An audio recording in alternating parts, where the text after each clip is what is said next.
Howdy fellas. In the last video I mentioned I wasn't too crazy about the Ramrod that came with the Great Plains rifle. It's pretty flimsy and it's got brass tips on it which just look completely out of place. So to solve that problem, what I did, I got online trackofthewolf.com and ordered a 36-inch hickory ramrod with a steel tip on it. And real simple to do. I just measured it the length I wanted it, cut it off.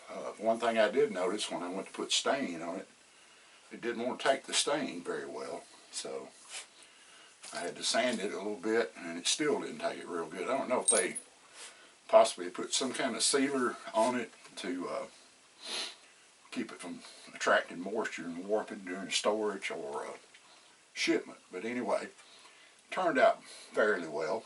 And a lot of people like their ramrod to stick out a little bit from the muzzle. I'm not a big fan of that because one time in the past I took about 50 cents worth of hide off my wrist when I was trying to short start a ball. So what I do, I cut it flush with the muzzle.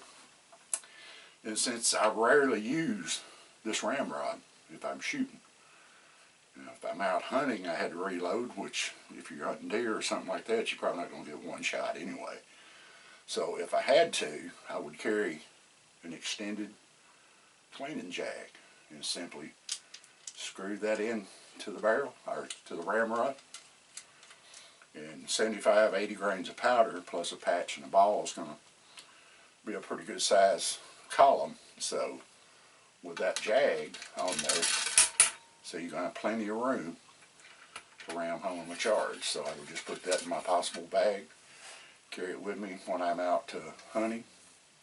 Don't hunt a lot anymore, but that could change at any time. So you could do this another way. They sell just the rod and the tip. If you want to take the time to do a little whittling, put that tip on there. And be sure, and I may do it to this one, glued on there, I had one actually come off. It was glued with epoxy. And it kind of concerned me because it was down in the barrel of a $1,500 rifle. So how to solve that, I wet it in hot water, got it back in that tip, which swelled that ramrod up enough that I could pull it back out. So to solve that, I put the tip back on there, glued it again, took a 1/16 inch drill bit, drilled a hole, and took a paneling nail and left it, just cut it and left just a little bit on each side, and I laid it on my little vise over here and took a little hammer and I braided it so it shouldn't come off. But anyway, that's the solution to that problem if you want to go that way. Like I said, just wasn't crazy about that ramrod. Thanks for watching. Keep your powder dry. Mind your top knot, Pilgrim.